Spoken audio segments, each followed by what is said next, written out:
Guys, Aira's കിച്ചണിലേക്ക് എല്ലാവർക്കും സ്വാഗതം. ഇന്ന് നമുക്കൊരു വാഴത്തോരൻ വെച്ചാലോ. അതിന് നമുക്ക് വാഴക്കുഞ്ഞെടുക്കാൻ വേണ്ടി നമുക്കതിന് നന്നായി അരിഞ്ഞു കൊടുക്കാം. ഇതുപോലെ ഇതളുകൾ മാറ്റി മാറ്റി എടുക്കാം. അടിഭാഗം വരുന്നത് വരെ നമുക്കിതുപോലെ ഇളക്കി മാറ്റി കൊടുക്കാം.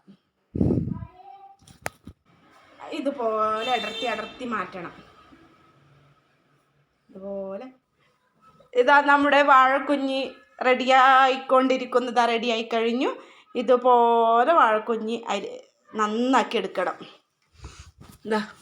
ഇതുപോലെ നന്നാക്കി എടുക്കണം. ഇത് നാരുണ്ട് ഇതിന്, അത് നമുക്ക് വട്ടത്തിൽ അരിഞ്ഞ് ചുറ്റി എടുക്കുക. ഇതുപോലെ ചുറ്റി എടുക്കണം. കുറച്ച് പണിയുണ്ട് ഇതിന്.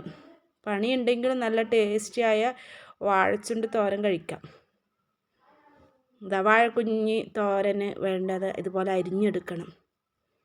അതിന് ചെറിയ തേങ്ങ, വറ്റൽമുളകും വെളുത്തുള്ളിയും ചതച്ചെടുത്തത്, കറിവേപ്പില ആവശ്യത്തിന്,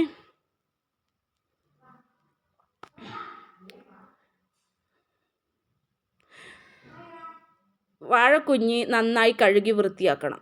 അതിനുശേഷം ലേശം വെള്ളം ഒഴിച്ചു കൊടുത്ത് മഞ്ഞൾപ്പൊടി ഇട്ട് കൊടുക്കുക. ആവശ്യത്തിന് ഉപ്പും ചേർത്ത് കൊടുത്ത് ഗ്യാസ് ഓൺ ചെയ്ത് 5 മിനിറ്റ് അടച്ചു വെച്ച് 5 മിനിറ്റ് കഴിഞ്ഞതിന് ശേഷം നമുക്ക് തുറന്ന് നോക്കാം. അതിൽ നമുക്ക് ചേർക്കേണ്ടത് ചെറിയ തേങ്ങ ചേർത്ത് ഒരു 2 മിനിറ്റും കൂടി അടച്ചു വെക്കാം. അതിനുശേഷം താളിച്ചു കൊടുക്കണം. കടുകും എണ്ണയും വറ്റൽമുളകും ചതച്ച് വെച്ചത് നമ്മുടെ